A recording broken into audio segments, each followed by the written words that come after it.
What up, everybody? Welcome to the Xcast. Right about now, we want to welcome you to the greatest podcast on earth, hosted by yours truly, the XSP.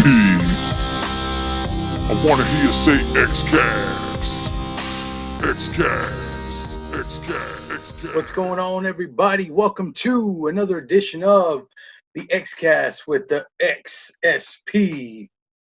What is going on today? I have a great guest. Before I get to him, though, I want to pay some bills, so to speak.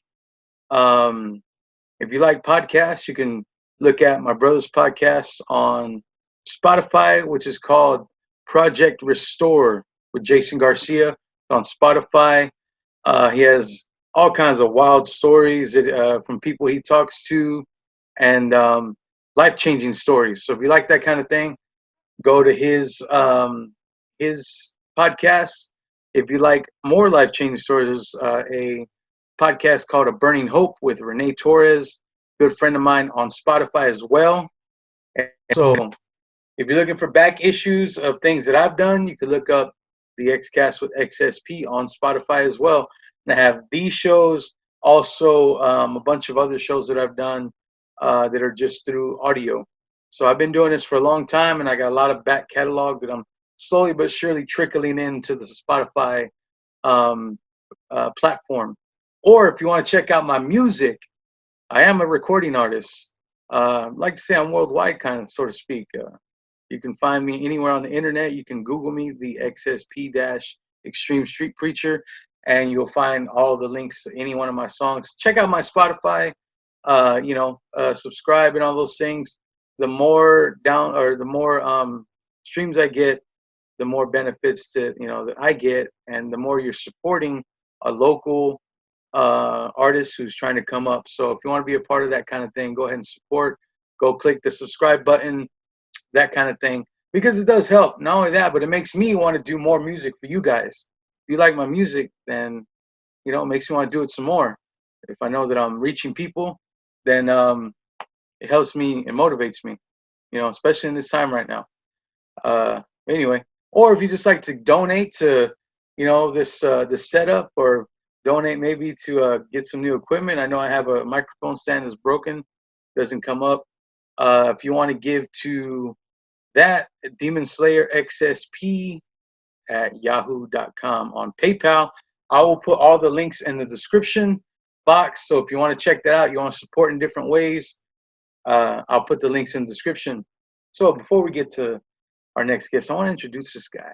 I met him doing some shows in Austin, and him and his partner Kinetic do a wonderful stage show, a lot of energy, and reached out to me and talked a little bit, and asked him to be on the program. So without further ado, here's my buddy, homie, K Dabber. Don't get scared by the name. This dude's a real great guy. All right, word.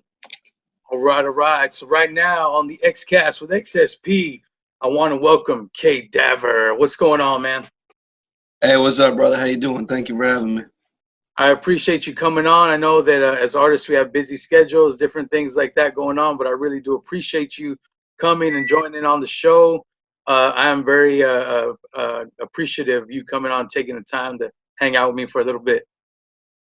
Well, God bless, man. It's another day. It's another opportunity to spread the message and just do something positive, do something different. Not make every day the same.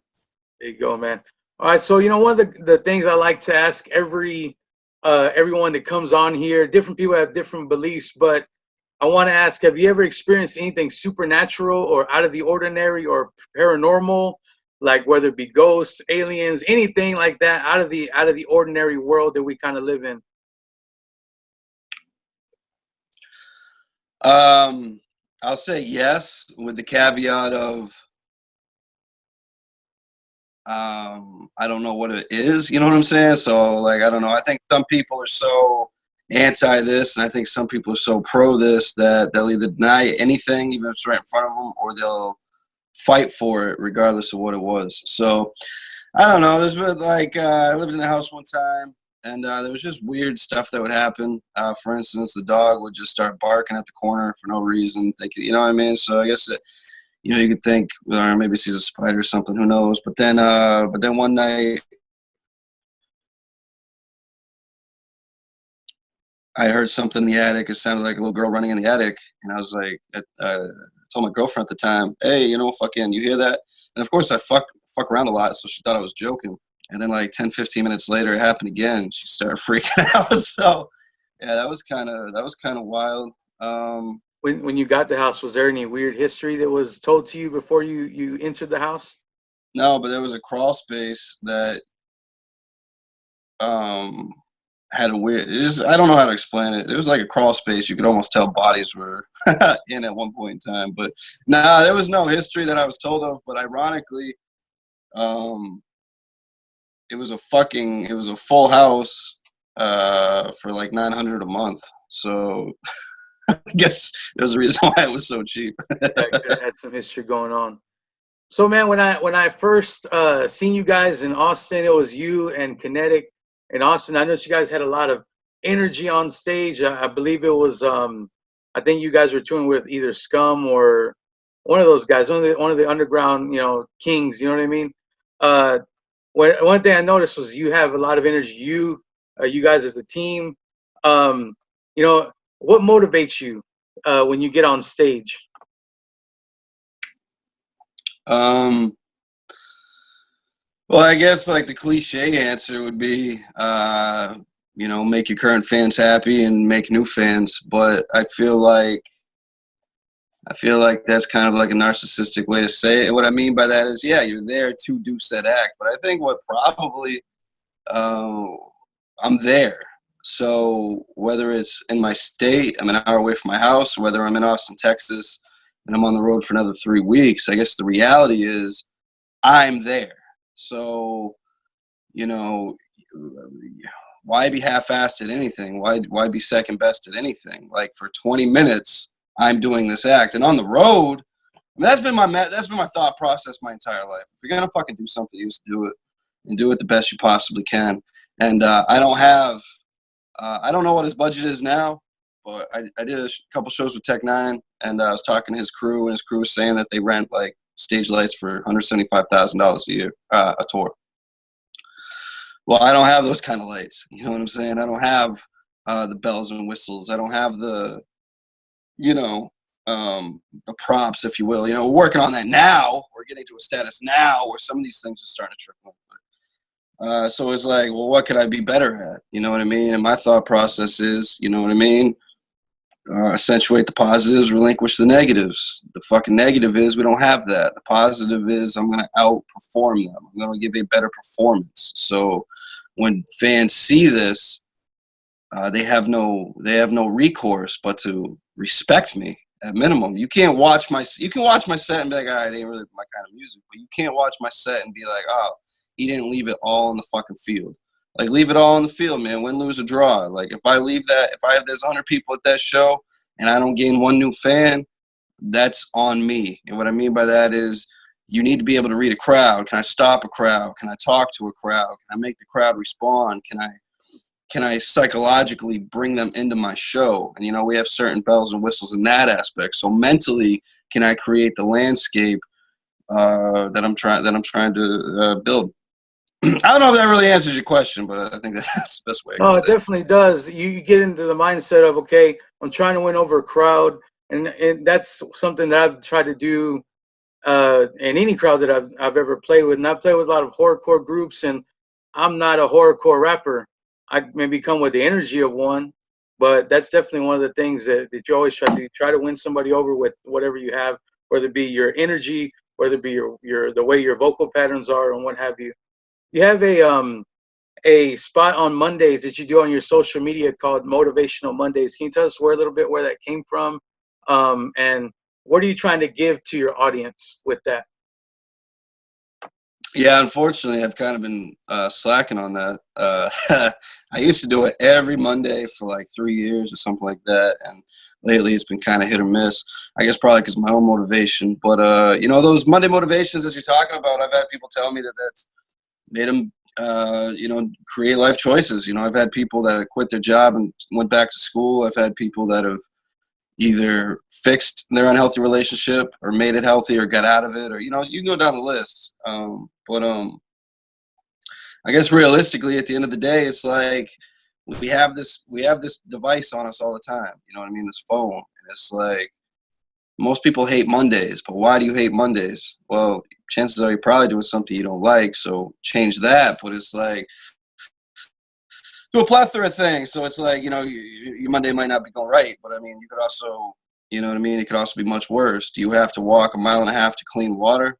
Now I understand that in the Flint situation recently, yeah, unfortunately, but to a large degree in this country, you can flip on a switch at your house to have clean water, or you can go to the store and get passable water. And there's just so many people that I think get so enthralled with the negatives that that's what they breed and manifest in their life. And I mean, sometimes, maybe you go on your phone and maybe one person catches my video or post or picture or whatever, and they're like, "Yeah, you know what? Fuck it. I'm going to nut up and I'm going to change my life."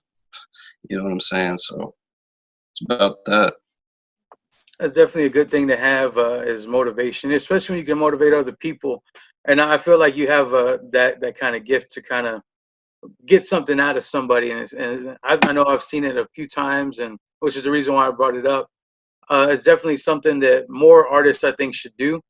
And but not everyone does, and sometimes they get stuck in their own negativity, like you said. But it's good that someone can be out there doing something positive with their platform. And all right, well, let's move into I'm gonna start with the albums that I have, because I want to start talking about your music, because your music has kind of changed a little bit throughout the years, but I think you have the core of what is you're doing. I want to look at "We the People" has kind of a political theme to it, I guess you could say, or maybe where you can explain what the thought process was behind "We the People." Yeah. So "We the People" is physical only. You know what I mean? You can't even get that on digitals. Which I thought about changing recently, but it's sort of like, I don't know. I think it's kind of cool. Like if somebody actually has a CD, like they actually have that piece that can't be shared and bastardized through fucking YouTube and Spotify and whatever else. But yeah, I mean, basically the thought process is really just it, man. We the people. So it's like, you know what I mean? There was a period of time there where like a majority of my music was about the government or, bringing power back to the people and stuff like that. So, that was pretty much the encompassment of that message. So that record is laced with very, I don't want to call it blind anger, but it was definitely like just so much anger at the time, man. You know what I'm saying? So it's like that's basically what that record encompassed, was the anger of like feeling oppressed, which is funny because it's not funny, but the things I talked about on that record, which were kind of peaking out at the time, are in full blast right now. So it's like maybe that record was a little bit ahead of its time because there's like a lot of elements on that record that I was talking about. And now you can see that the New World Order is finally, unrolling their stage 4 plan. And I think we're at the beginning of that plan. And I think it'll be in full swing in the next 1 to 2 years. Maybe even sooner.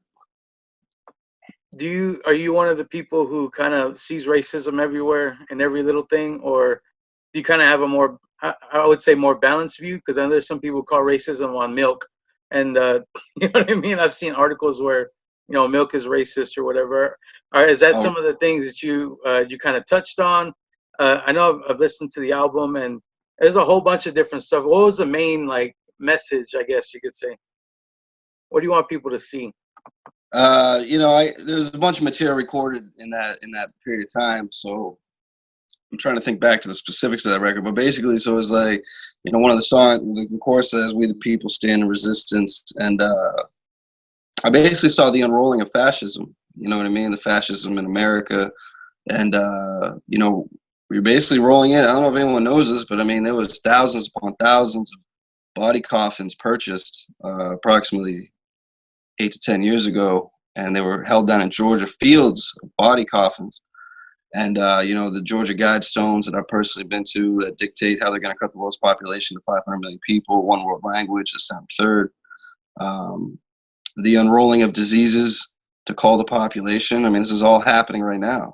You know what I'm saying? So as far as racism, yeah, racism exists. I personally, and unless I'm on Facebook, I really don't see it in my everyday life. You know what I mean? So that's the other thing about Facebook. Sometimes you just gotta get off that motherfucker because it's like it's a sickness in itself. So, you know, we're in that stage. So it's like the chemicals in the food, which are lowering testosterone, producing estrogen, which, you know what I mean? If you want to debate this and say this, that, and the third, whatever, but these are just facts.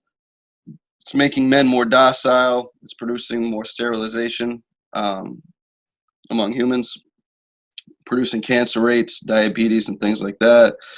A lot of these foods that you consume are processed and made to be highly palatable, which makes you almost like an addict, thriving for more food, which promotes obesity and the illnesses that I just laid out. I know that on I'm not sure if it's this record or the next one. You have some Alex Jones clips. Are you a fan of Alex Jones? He lives in Austin.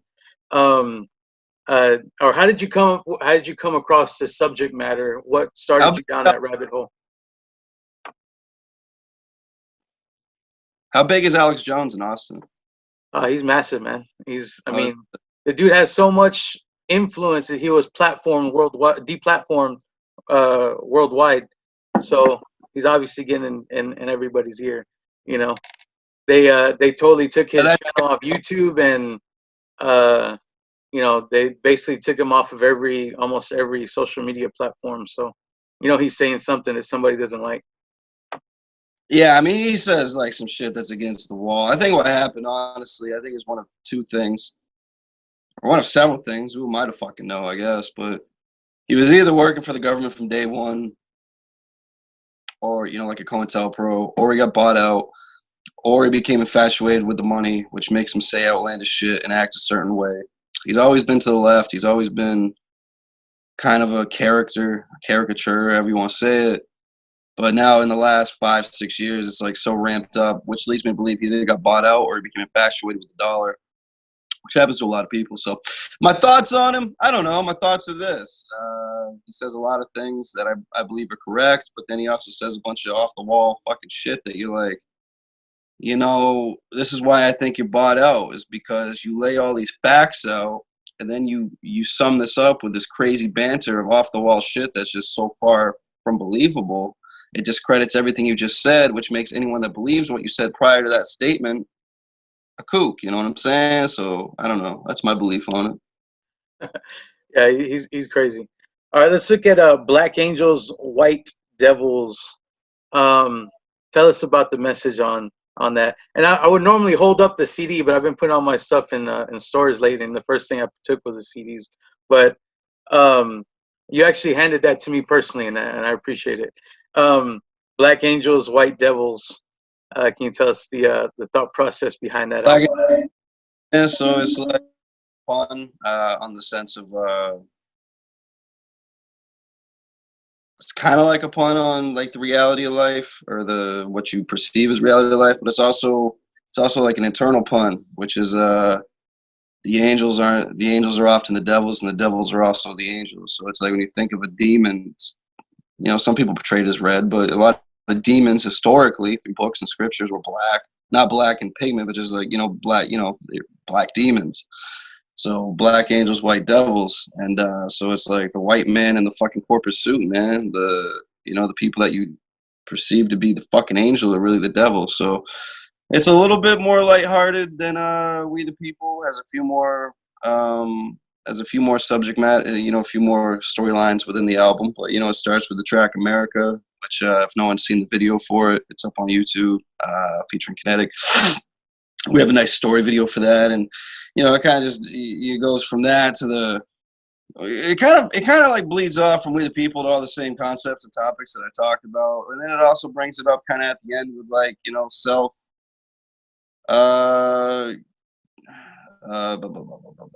word for? Basically just hold yourself accountable. You know what I mean? So So it kind of bleeds you off, brings you down, brings you back up. When it brings you back up, it's like, you know what, regardless of the climate, regardless of how hot it is, regardless of how cold it is, whether it's 20 degrees, 100 degrees, whether we're in an up market or down market, it's still your responsibility to take care of yourself. You know, like no one's going to look out after you. No one gives a fuck about you. You know, some people might come from good families and maybe the family will look after them, you know, but there's a certain line to where it's like, well, what about when they're not there? You know, you're going to always ask for someone to help you, or you're going to get up, or you're going to stop hitting the snooze button and you're going to make it happen. There's definitely something that I know that I'm seeing here lately. My father passing, it's a lot of times my dad was one of the persons who would help me the most, and now that there's some things that I don't know, and it's definitely that thought process is coming in, like, okay, now where do I turn to, or what do I need to learn, or who do I go to now? And if there's nobody, then you got to do it yourself. And that's definitely something that that's definitely hits home to reality, is that at some point in time there's not going to be somebody to help you, and so you're going to have to learn how to kind of pull yourself up and dust yourself off and get going. That's kind of, it looks like that's the message overall of your music, is that at some point you're going to have to think for yourself and start doing for yourself, basically, if that's a true statement. Stay grinding, man. They be self-sufficient, man. Like,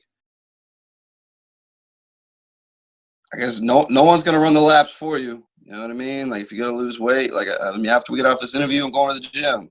You know what I mean? I gained some weight back in this whole quarantine thing. You know, what am I gonna do? Cry about it? It was funny because I went to the beach last weekend, and someone was like, "Man, you've been gaining some weight." And the reality is, I've been much heavier than I am now. But the reality is, from when they last saw me to now, I've only gained like, you know, maybe 17 pounds. You know what I'm saying? And but it's just so funny because the person that said that, you know, wasn't necessarily a fitness model. But it's so funny how everyone wants to fucking poke holes in your shit. Everyone wants a refund when they don't get what they ordered. Everyone wants to complain. Everyone's got a fucking problem if the food comes to the table with just a little too much pepper, this, that, but no one holds themselves accountable when they don't do what they're supposed to do. So it's like, yeah, you can keep talking about me. That's cool. It's like, as long as you're talking, like, keep it coming. Do you feel comfortable talking about that weight loss? I'd like to ask you a few questions if I could. Are you Yeah, feel comfortable talking? Yeah. I don't get. So what was your heaviest weight, or what were you a larger kid, or? My heaviest recorded weight was about 2 years ago, and it was 235. So what caused you to start maybe taking more eyes on your fitness rather than kind of letting it go? Well, my whole life has been a fucking yo-yo, so it's like I've been pretty much fat my whole life, or overweight my whole life. And then at some point I was like 18, 19, just about to turn 19. I forget the exact age, but I come from a background in my life, in my family, to where it's like, was always told you can't, in a weird way, whether you're literally told you can or you're just made to believe you can. Oh, well, they have money, that's why they do it. You know, we grew up fucking poor. Like, my grandmother still doesn't have plumbing in her fucking house.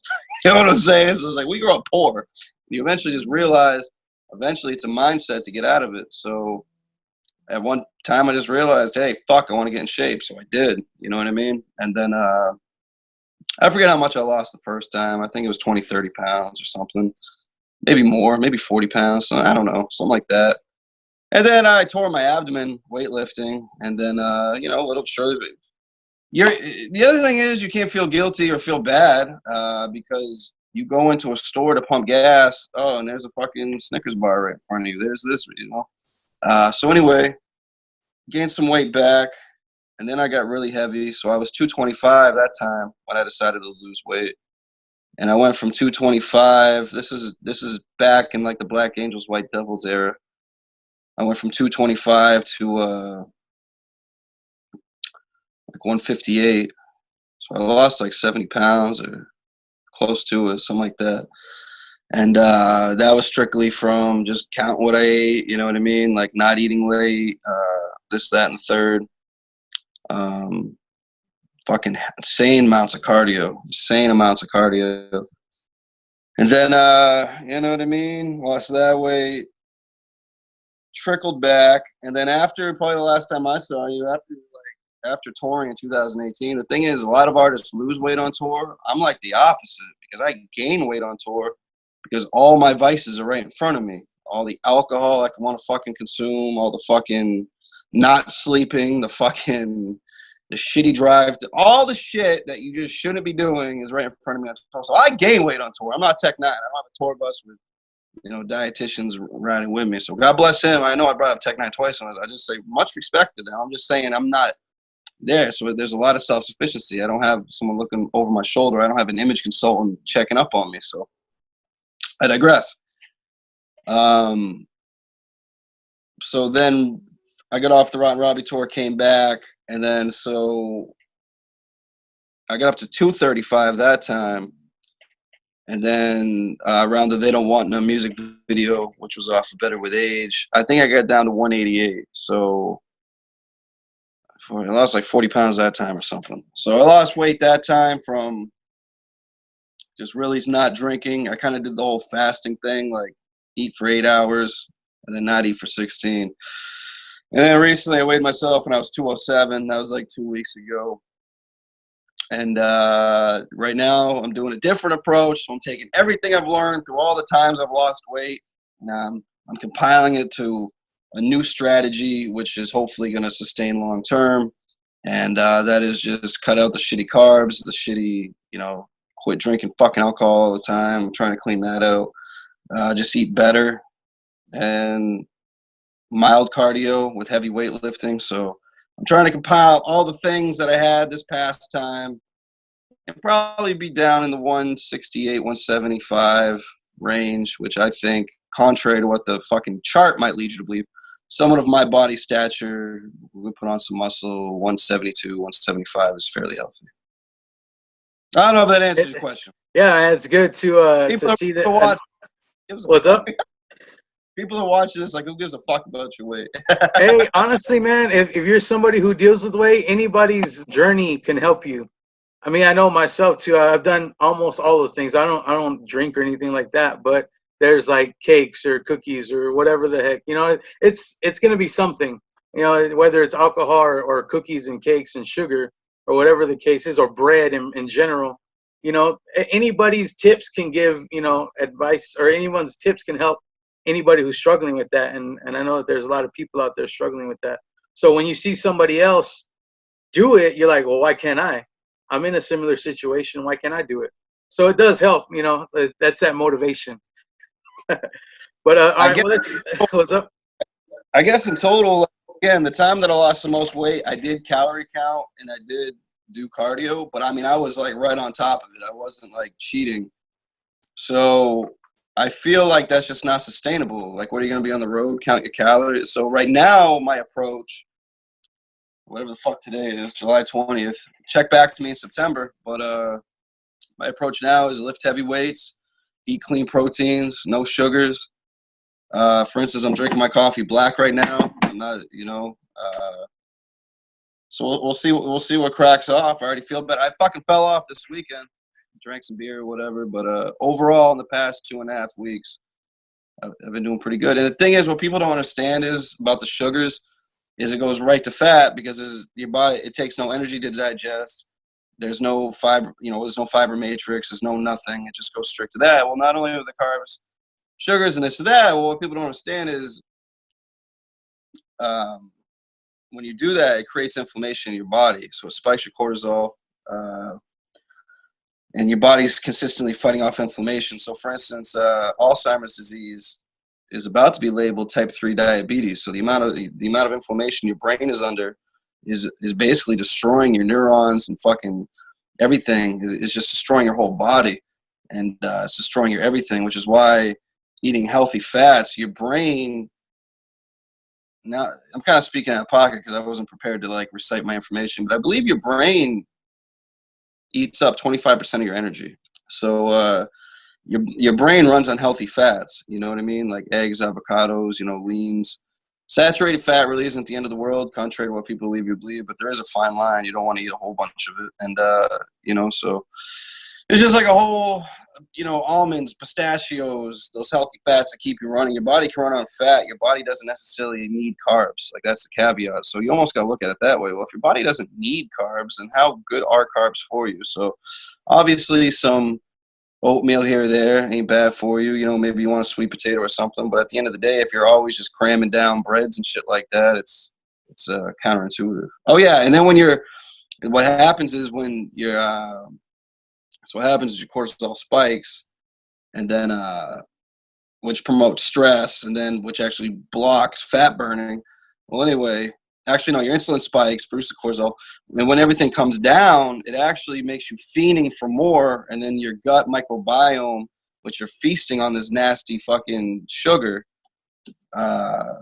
it basically promotes the same aspects of a cocaine addict or drug addict or something like that, and then you're just fiending for more of the stuff that's making you sick to begin with. For sure. I definitely think there's a whole science to losing weight, and some people don't take that approach. And I've seen the documentaries on sugar. It's like it is as addictive as cocaine. But let's get back to the music. Sorry, man. I know I took you on a whole little rabbit trail.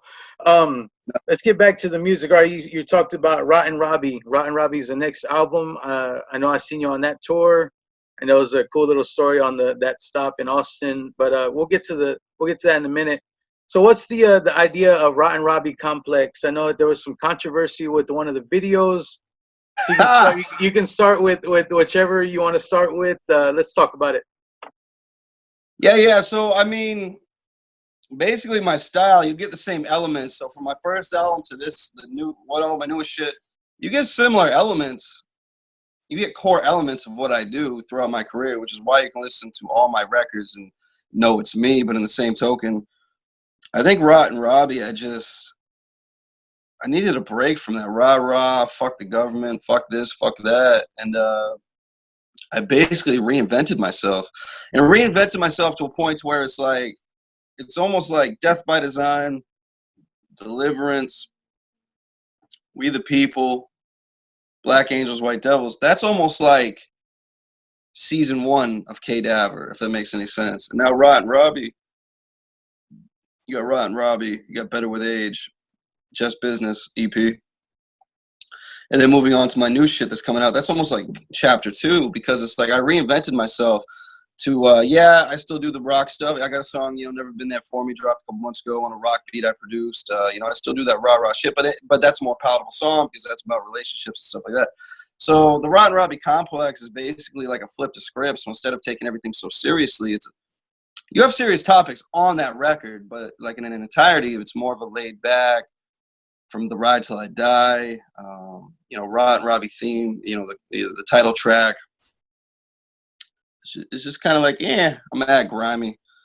I'm gonna act like satire. Some people took the record a little too seriously. Rotten Robbie Complex 2 coming out New Year's Eve this year, but I had to take it back because I got more serious now with all the political tones.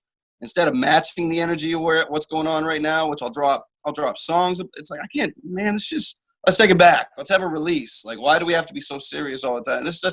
Because what's going on in the world right now, I feel like people are seriously talking about it, but no one's seriously doing anything about it. So all you're doing is having a think tank of fucking regurgitated thoughts, and it's kind of whack. But anyway, the video you're talking about, Rotten Robbie, if you watch the video of Rotten Robbie, man, fucking, it's pretty obvious that it's not real cocaine on the table. But so the lines were fucking massive. Who the fuck's doing a line that big? And somebody ended up taking somebody to court that was in that video, saying how there's a fucking drug house, this, that, and the fucking third. And it got thrown out of court. But it was like, holy fuck, man. And then that video, the picture went viral that night. We did a picture at the Rotten Robbie video shoot. The fucking photo went viral because somebody's ex-girlfriend was in the photo. And this kid I've never met in my life. I've never met this kid in my entire life. And he shared that video talking all this fucking horse shit about me, this, that, and the third. He's gone to venue. He went to court saying that, so I guess his issue was with this girl, but I kept getting brought up in this fucking meeting of these court. He went to court saying that I'm ruining his career because he can't perform at these venues because I perform at them and this, that, and the third. And I'm just like, yo, this kid's twisted. This kid's twisted, bro. But yeah, Rod Robbie, man, if no one's ever heard it, it's available on all streaming services, downloads, and all that. It's I think it's definitely my breakout album, meaning like I feel it's a solid record front to back, man. Was that your first headlining tour for that album? Yeah. The record dropped a few months prior to that, and I was on the Path of Destruction tour. But yeah, that was my first headline tour, which was a success, man. It was I don't know many independent artists without financial backing that can do shows in their own city off of their name.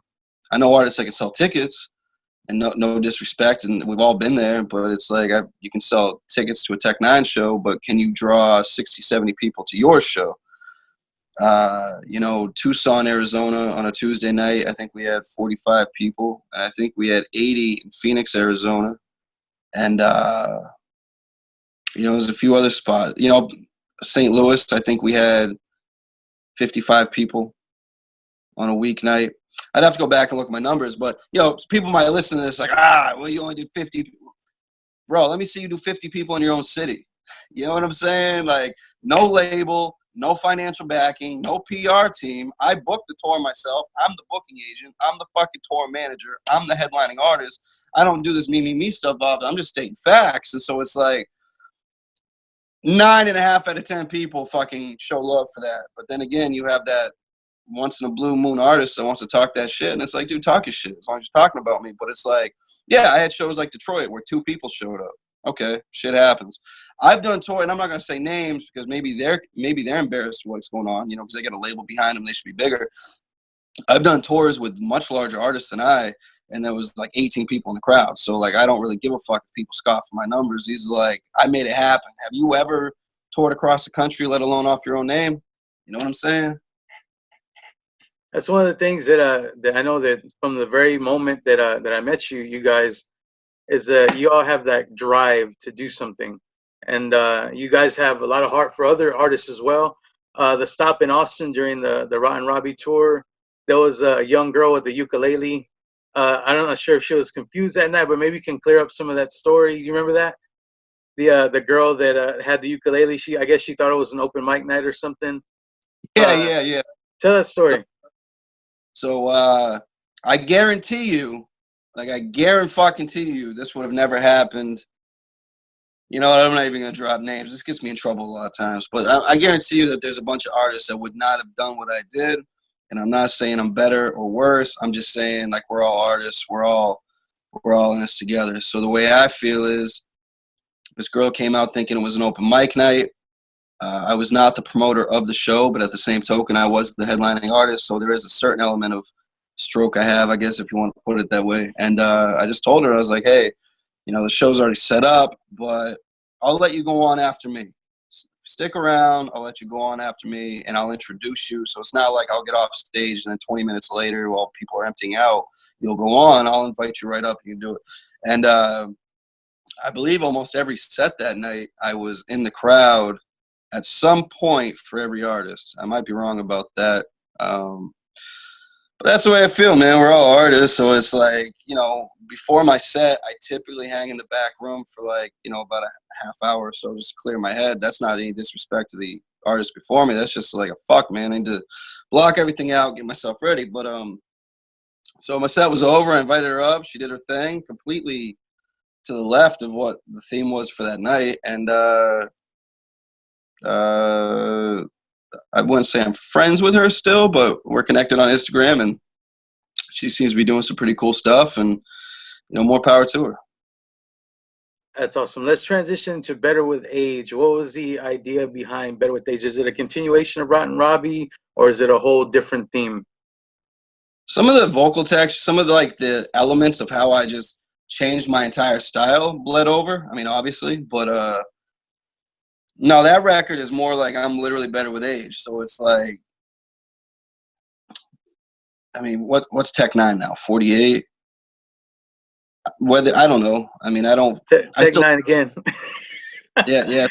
This is like a Tech 9 bet. No. This is no. What I'm about to say is like a positive. Everything I've said has been a positive, like respect to everything he's done. So it's like whether you say he's still getting better or he was still getting better into his mid 40s. You know what I'm saying? And it's like I feel like the current climate of hip hop, in some aspects, is almost like, well, shit, dog. If you ain't blown up by the time you're 19, you're just not gonna do it.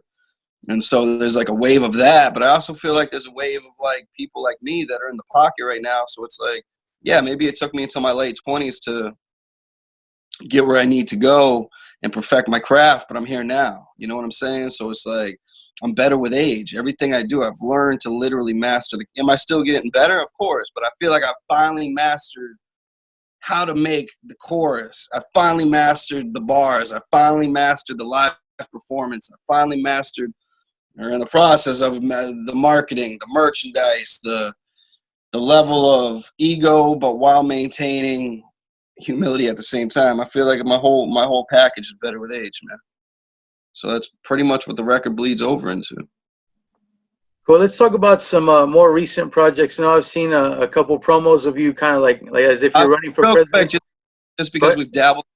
Cats like ICP and Tech 9, the reason I might mention them a lot in my interviews are these are just the cats I've studied. Like maybe not anymore, but like their business philosophies. Like for instance, when I started my LLC, or for anyone out there that doesn't know much about trademarking, you have to have your T-shirts trademarked. You have to have your music, your everything has a different trademark classification, has a different class. So in the process of this, I looked at what I consider my peers or my elder peers, or however you want to look at it, a Tech 9 and Insane Clown Posse. I grew up listening to Insane Clown Posse, watching their tactics, and when I got a little older, kind of transitioned to Tech 9 because I feel like they had a more sound business structure. No diss to the other guys. But these are the cats I've studied, and so I had my lawyer look at their classifications as far as like what they trademarked, who's an LLC. For instance, Psychopathic's an LLC, Strange Music's a corporation. So these are the cats I've studied that I learned from. So that's why a lot of my references go from there. It's not of any negative, you know. It's all good. And definitely, if someone's done it before you, then you as a student of the game, you should be able to learn off them. That's definitely something that maybe some of the younger people need to understand. Not saying that I know everything either, but if somebody knows something that you don't, you might want to listen to them or at least learn from them. So let's look at the next. I'm not sure what the project is, but it looks like you're running for president. It's like a promo where you're running for president. Talk a little bit about that.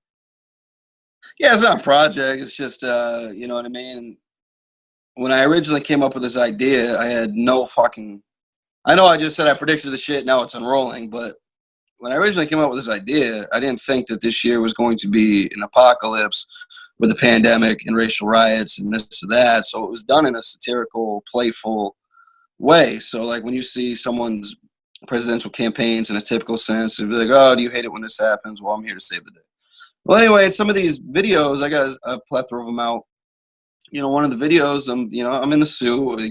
I got the Colt 45 jewelry piece on to add some playfulness to it.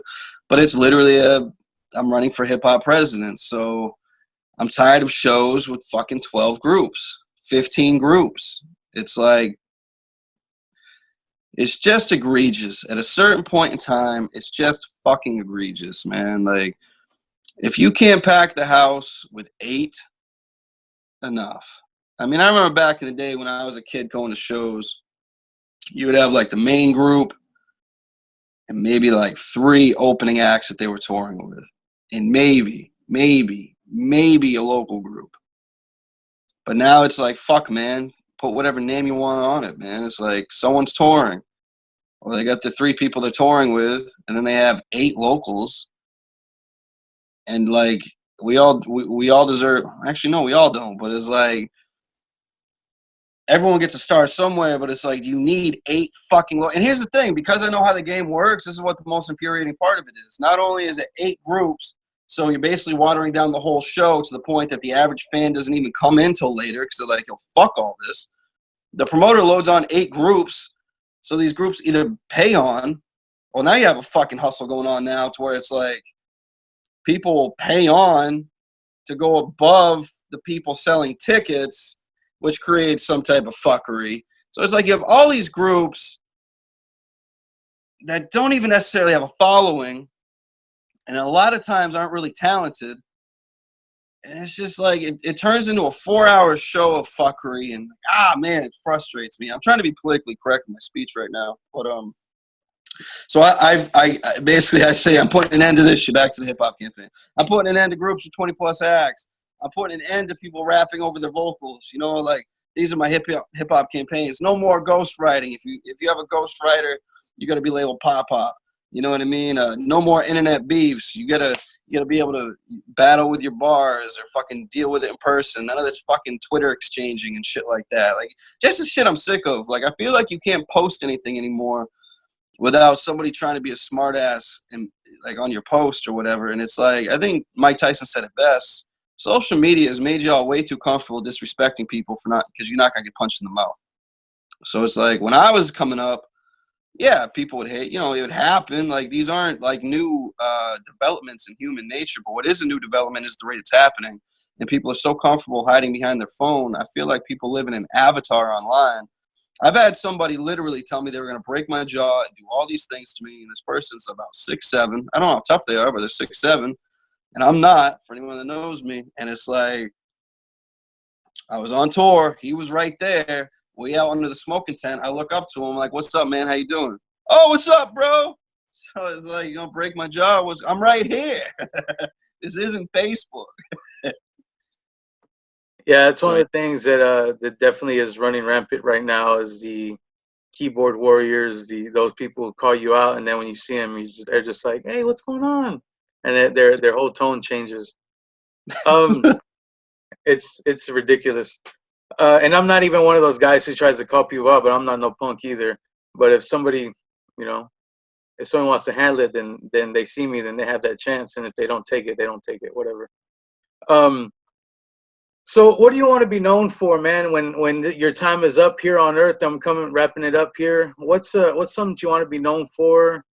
When your time goes. It's kind of a serious question. It's the last question.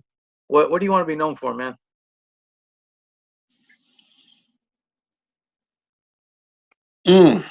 Probably as someone that just never gave up.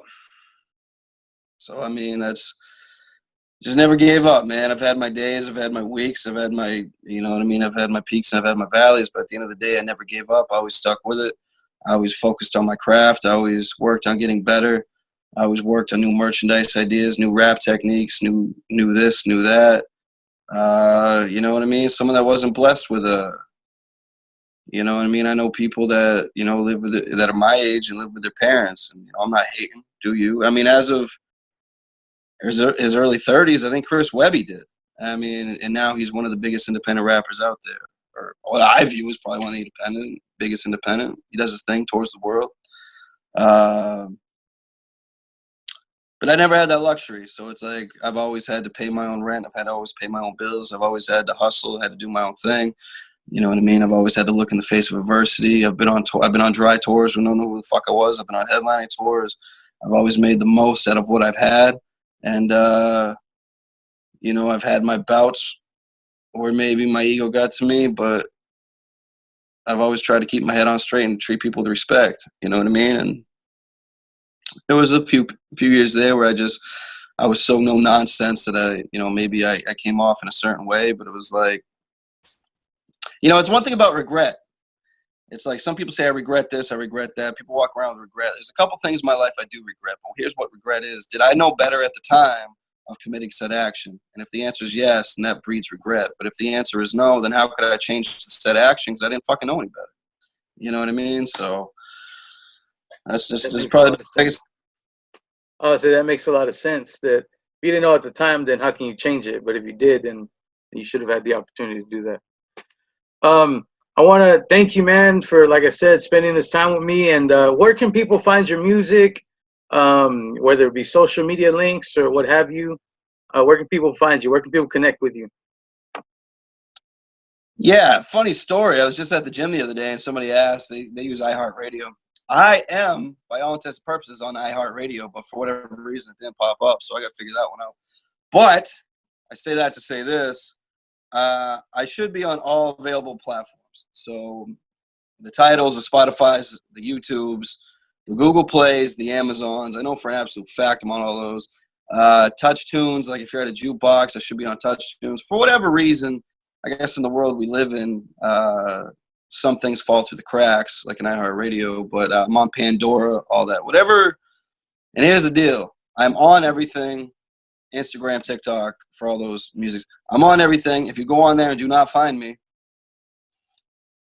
contact me and I will contact my distributor and I'll make sure it gets worked out, because there have been a few stores in the past where I've had to personally message them. But you can hit me up on the Instagram at K.Daver, Facebook.com/KDaver603. You can go to kdaver.com. All my links are linked to that. Spotify's K.Daver. I don't think the period matters for the digital, so you can just do K.Daver. You know what I mean? All my music. I got a plethora of videos, new videos coming soon. Better with Age. Excuse me. Back to Business, a follow-up to last year's Just Business EP, is dropping in September. Ron Robbie Complex 2 is dropping New Year's Eve of this year. Singles are going to be dropping all along the way. I've already dropped like 10 singles this year alone. And I got plethora of merchandise if that's your thing on kdaver.com, man. And yeah, just all that. Anyone out there, feel free to contact me, hit me up, and whatever's good. Awesome, man. And definitely everything that he just mentioned, quality. There's not anything that I've seen as far as videos or anything else that's not quality. And I just want to promote K.Daver, good friend. Thank you very much, sir. And that's all the time we got, brother. God bless, man. Thank you so much for having me. No problem.